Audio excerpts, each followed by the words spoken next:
Olá, meus amigos, meus irmãos, sejam todos bem-vindos ao Evangelho no Lar, promovido pelo Grupo Espírita Garimpeiros da Luz, aqui em Natal, Rio Grande do Norte. É sempre com muita alegria que aqui estamos comparecendo para o nosso encontro de família, o encontro da família com Jesus. O momento de pararmos um pouco nessa correria da vida, pensando em Jesus, em seus ensinamentos, para que Ele chegue aos nossos lares, sentando aos nossos lares e, sobretudo, permanecendo o que será possível através das nossas vibrações positivas, através do esforço que possamos fazer para colocar em prática os seus ensinamentos. Não esqueçamos o recipiente com água, que é fluidificada durante o nosso estudo pelos guias espirituais. E sempre lembramos que deve ser ingerida ao término de cada estudo, com respeito, com muita fé, com muita esperança, exatamente para que o efeito ocorra em nosso ser. Então, dando início, através da leitura preparatória, que é do livro Pão Nosso, ditado pelo Espírito Emmanuel a Chico Xavier. Hoje a mensagem é a 81. No paraíso. E respondeu-lhe Jesus: em verdade te digo que hoje estarás comigo no paraíso. Registro de Lucas, no capítulo 23, versículo 43. À primeira vista, parece que Jesus se inclinou para o chamado bom ladrão por meio da simpatia particular.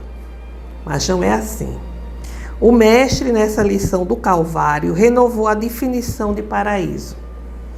Noutra passagem, ele mesmo asseverou que o reino divino não surge com aparências exteriores. Inicia-se, desenvolve-se e consolida-se em resplendores eternos no imo do coração. Naquela hora de sacrifício culminante, o bom ladrão rendeu-se incondicionalmente a Jesus Cristo. O eleitor do Evangelho não se informa com respeito aos porfiados trabalhos e às responsabilidades novas que lhe pesariam nos ombros, de modo a cimentar a união com o Salvador. Todavia, convence-se de que, daquele momento em diante, o ex-malfeitor penetrará o céu. O símbolo é formoso e profundo e dá a ideia da infinita extensão da misericórdia divina. Podemos apresentar-nos com volumosa bagagem de débitos do passado escuro ante a verdade. Mas desde o instante em que nos rendemos aos desígnios do Senhor, aceitando sinceramente o dever da própria regeneração, avançamos para a região espiritual diferente, onde todo jugo é suave e todo fardo é leve. Chegado a essa altura, o espírito endividado não permanecerá em falsa atitude beatífica, reconhecendo, acima de tudo, que com Jesus o sofrimento é retificação e as cruzes são claridades imortais. Eis o motivo pelo qual o bom ladrão, naquela mesma hora, ingressou nas excelsitudes do paraíso. A interpretação de Emmanuel é muito esclarecedora para todos nós. Porque às vezes a gente já ouviu alguém dizer, mas como? Foi ladrão a vida toda, malfeitor a vida toda, só porque naquele momento se dirige a Jesus, já está com tudo perdoado, já está salvo, e como a gente vê, não é bem assim. Para todos nós, para todos aqueles que vivem nas esferas, vamos assim dizer, vibratórias negativas, muito até nas trevas, na escuridão, aquele momento em que se deixa ficar sensível ao Cristo, com certeza vai penetrar, quer dizer, vai ingressar no verdadeiro paraíso. Mudou de faixa vibratória, desejando acompanhar o Cristo, irá para exatamente todo um clima, toda uma esfera que para ele será uma grande bênção, o paraíso, mas não aquela salvação que todos pensam que basta crer para obter. Fica aí essa reflexão de Emmanuel é perfeita, como tudo que ele interpreta, né, e escreve. Então, meus amigos, vamos fazer a nossa prece inicial. Vamos elevar os nossos corações, a nossa mente a Deus, nosso Pai, a Jesus, nosso Mestre Senhor, pedindo para que os guias espirituais estejam conosco. Senhor Jesus, derramai as vossas bênçãos sobre nós, ajudando-nos nesses momentos em que nos propomos a realizar o estudo do vosso Evangelho. Que os nossos corações possam estar receptivos, assim como a nossa mente, para o entendimento que nos será transmitido pelos nossos guias espirituais. Fica conosco, Jesus, agora e sempre. Que assim seja.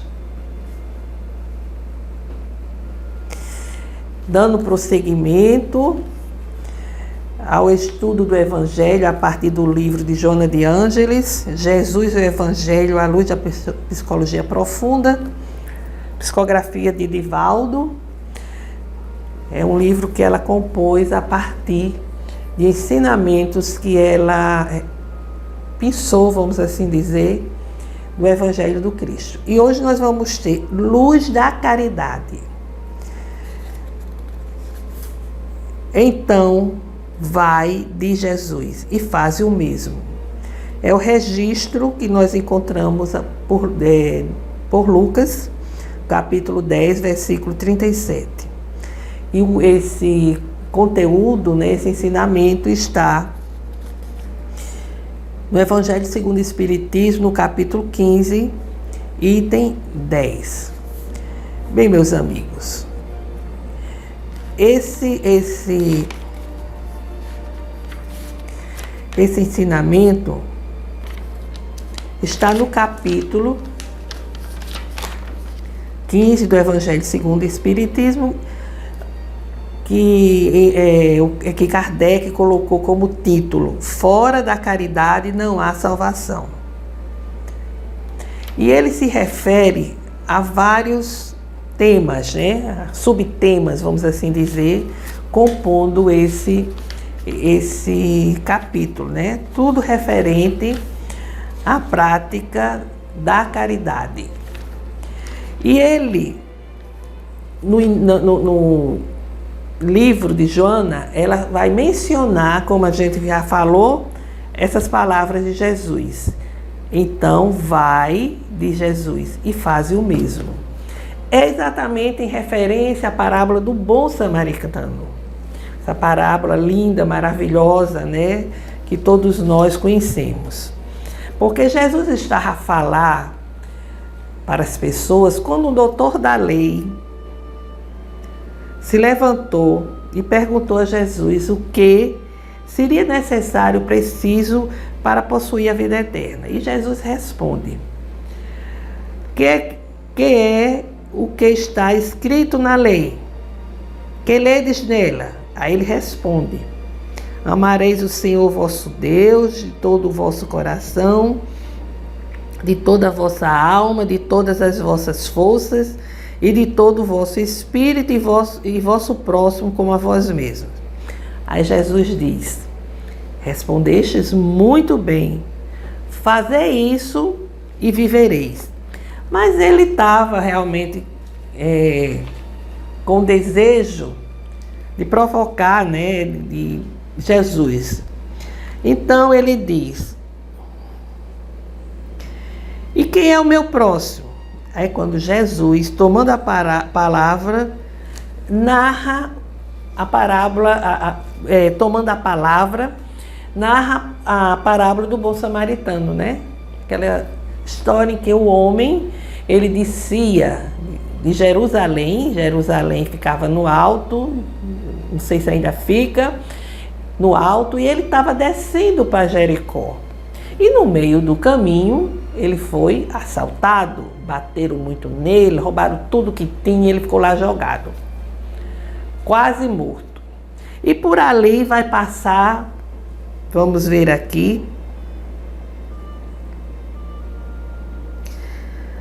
o sacerdote. O sacerdote que era exatamente a pessoa que naquela realidade detinha os ensinamentos, né, da lei. Percebeu, mas passou para o outro lado. Veio o levita. O levita é um membro da tribo de Levi, que veio também para o mesmo lugar. Tendo considerado, passou ainda para o outro lado. Aí vem o samaritano, que viajava naquele mesmo roteiro, e ali viu aquele homem naquela situação. Então ele vai, dá de beber, dá um pouco de comida, lava aquelas feridas, né? Eu acho que até com azeite, que se via muito naquela época, óleo e vinho, né? E as enfaixou, colocou no seu animal, no seu cavalo, e foi até uma hospedaria. E lá explicou tudo direitinho, pagou pelo atendimento, pagou inclusive pelo que ainda iria acontecer, porque ele iria prosseguir viagem. Disse que quando voltasse, se por acaso aquele dinheiro não tivesse dado, ele voltaria a pagar. Então, diante desse relato, Jesus pergunta qual dos três parece ter sido o próximo daquele que caiu nas mãos dos ladrões. E o doutor então respondeu: aquele que exerceu a misericórdia para com ele. Aí quando Jesus diz: e depois e fazei o mesmo. Isso está em Lucas, no capítulo 10, no versículo de 25 a 37. Então, é interessante como tem detalhes essa parábola. Primeiro, Jesus vai escolher exatamente o samaritano para ensinar, dar o ensinamento de fraternidade, de misericórdia, de solidariedade. E por que isso chama atenção? Porque os samaritanos, eles não eram reconhecidos pelos judeus, eram repudiados, porque tinham uma interpretação muito própria da lei. Então eram considerados inclusive hereges. Então Jesus quis mostrar que a misericórdia, ela, para ser exercida, independe de condição social, financeira e de religião. Certo? Porque a misericórdia, a compaixão, ela é uma virtude. E nenhum credo religioso, nenhuma condição exterior vai fazer com que isso cresça, desenvolva, né? O credo que a pessoa tem, muitas vezes é um credo que só orienta determinado cumprimento de atitudes, né? Cerimônias, rituais e por aí vai. E Jesus veio exatamente ensinar o contrário. Muito embora até hoje, né, as pessoas acreditem que basta cumprir com determinados dogmas para se fazer a vontade de Deus. Mas Jesus veio falar sobre amor, perdão, misericórdia, compaixão, piedade com o sofrimento do outro. Diante diante daquele homem, o samaritano teve piedade e fez com ele o que desejaria que fizessem, fez com aquele homem o que desejaria certamente que as pessoas fizessem com ele quando ele estivesse necessitado, estivesse doente, assaltado, ferido. E numa interpretação mais espiritual, a gente vê que tanto o sacerdote como o levita, eles tinham o coração ainda fechado para a prática da fraternidade, da solidariedade. E, no entanto, a prática da solidariedade está nas interpretações religiosas cristãs e não cristãs. Quando Jesus disse assim, vendo, né, como ele diz aqui, que vendo passou para outro lugar, né? Então, esse vendo indica apenas uma mera observação descomprometida, superficial, sem o menor interesse por aquele que está ali a necessitar de um amparo. Porque ele não tinha, quer dizer, o levita, o sacerdote, eles não tinham o sentimento envolvido para chegar até ao ferido. E ele diz aqui, passar de largo, essa expressão é interessante, reflete a ociosidade mental, uma postura de quem está apenas acostumado a cultivar o interesse pessoal e a indiferença com o sofrimento alheio.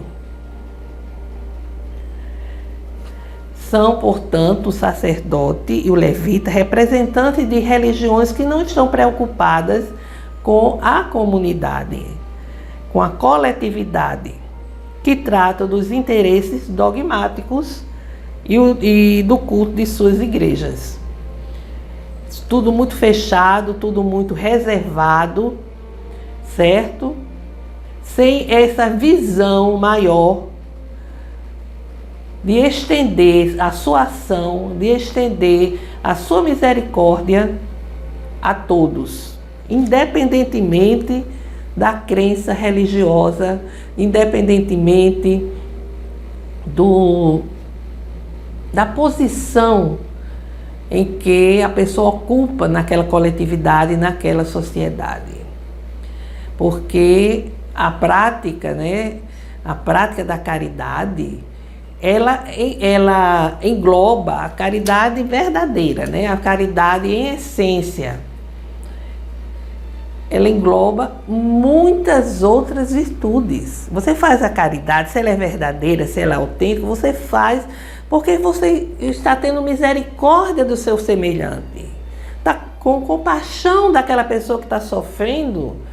Tem piedade, né? É como se colocasse no lugar do outro. E tenta dar um acolhimento, tenta exatamente colaborar, ajudar, socorrer. Sem interesse, lógico, né? Ter muito cuidado. O que é que está me envolvendo nesse momento em que eu estou tão preocupada com aquele meu irmão necessitado? Por que eu quero tanto ajudar?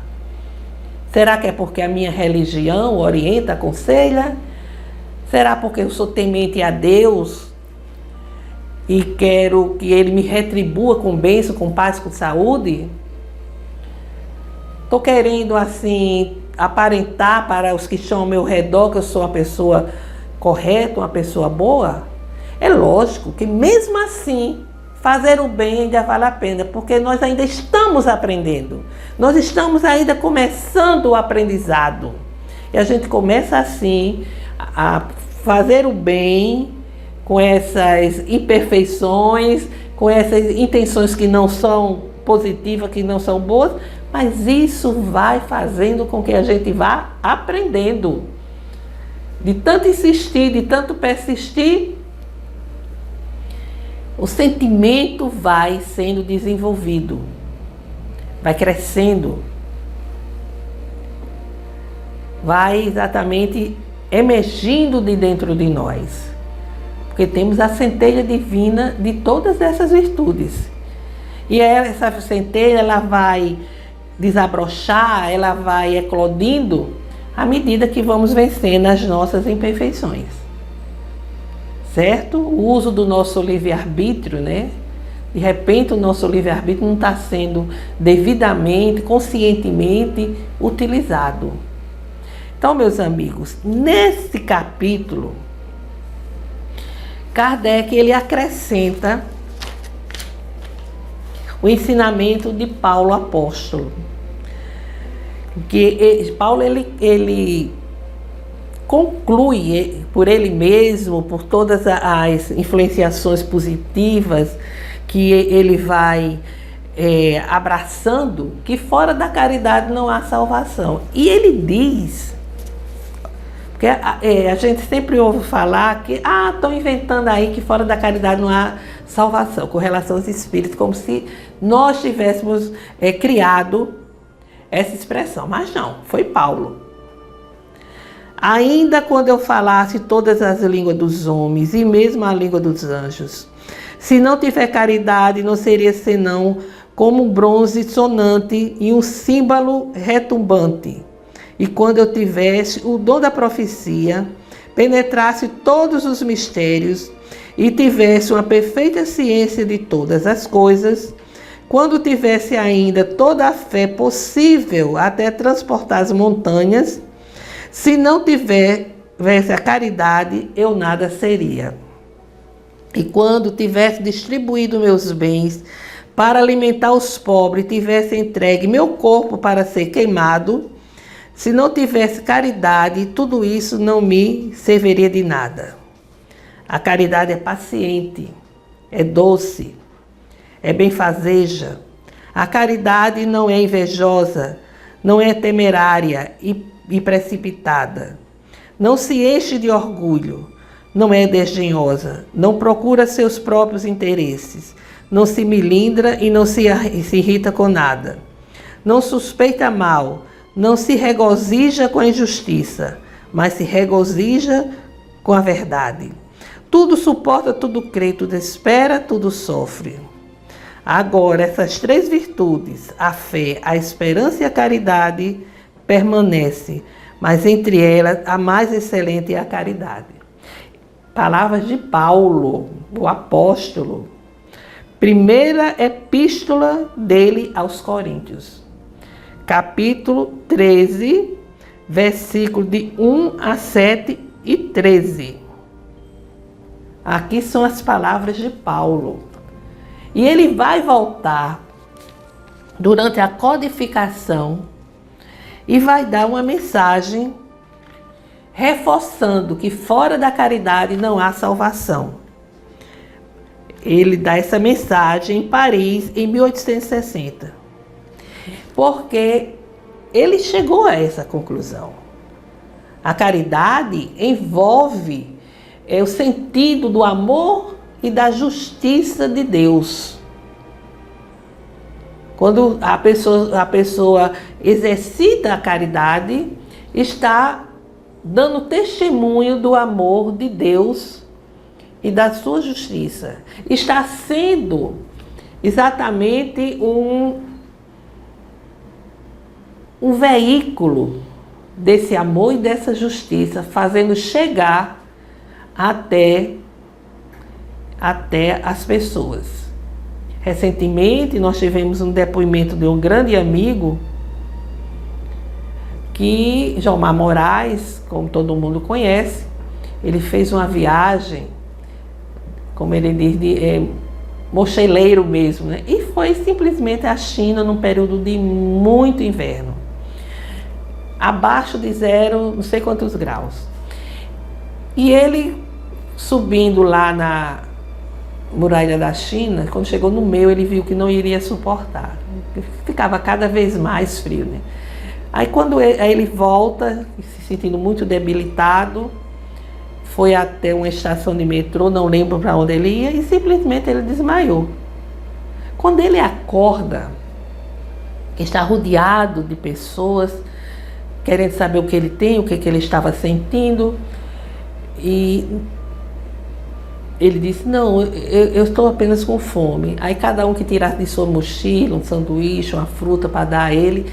E ele disse que na China foi o tempo todo ele recebendo a misericórdia divina através das pessoas.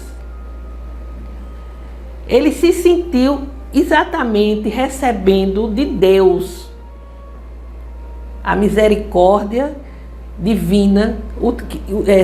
Aquelas pessoas estavam sendo utilizadas exatamente para que a misericórdia e a compaixão chegasse até ele. E ninguém perguntou o nome dele, a religião, de onde vinha, para onde ia. Era assim um aconchego, uma atenção, um testemunho exatamente daquilo que Jesus ensina, a caridade. Aí a gente diz, um país que não é cristão, né? Um país que não é cristão, mas que tem uma formação de outros mestres, de outros profetas, e que há uma preocupação de se vivenciar esses ensinamentos. Então, quando nós nos tornamos veículos do bem, veículos da caridade, nós estamos sendo veículo de Deus.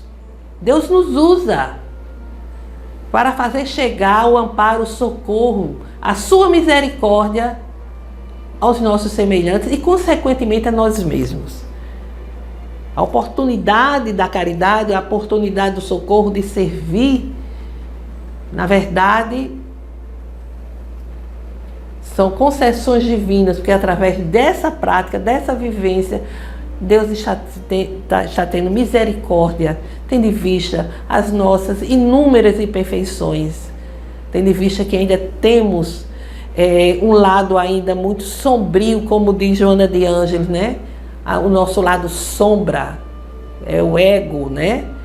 E que junto com outras pessoas se transforma na sombra coletiva. E que só através do amor, da caridade, da prática do bem, nós poderemos vencer, essa sombra poderá ser diluída.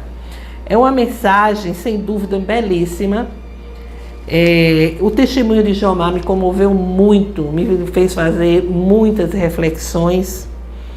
E a caridade é tudo isso, meus irmãos. Ela, como Paulo maravilhosamente definiu, e uma coisa que sempre eu acho interessante na parábola do bom samaritano, é que se nós formos fazer uma reflexão à luz da doutrina espírita, a gente vê que a parábola, o homem descia de Jerusalém, que representava a religiosidade, né? Ia para Jericó, um centro comercial de intenso comércio, mas onde havia muito assalto, havia muita promiscuidade, havia muitas viciações. É como Jesus também quisesse dizer: quando nós saímos do nosso padrão espiritual, da nossa vibração elevada, nós vamos percorrer um caminho em direção às coisas terrenas, aos valores efêmeros da matéria. E nesse percurso nós podemos ser assaltados por entidades obsessoras, por entidades que com certeza irão nos assaltar, irão tirar a nossa paz íntima e vão com certeza nos deixar por terra, feridos, a necessitar de um samaritano, que um samaritano nos encontre. Então, é uma mensagem singela sobre a caridade e que aqui deixamos para a nossa reflexão semanal. Então, meus amigos, vamos agora doar um pensamento, um sentimento firme, forte, sincero, desejando ajudar. Vamos desprender uma vibração ondas, né, vibratórias de paz, de amor, de esperança. E vamos rogar a Deus nosso Pai pela fraternidade e paz entre as nações, pela justiça social, para que ela seja viabilizada pelos governantes, pelo fortalecimento da doutrina espírita, para que ela continue sintonizada com a codificação e com o Evangelho do Cristo, pelo entendimento, pela concórdia junto daqueles que nos sintonizam conosco, pela cura, pelo restabelecimento dos nossos irmãos que estão a vivenciar problemas sérios de saúde, por todas as famílias, para que o Evangelho do Cristo chegue aos lares, levando harmonia aos corações. Façamos agora um breve silêncio, para que cada um possa expressar e apresentar as suas rogativas.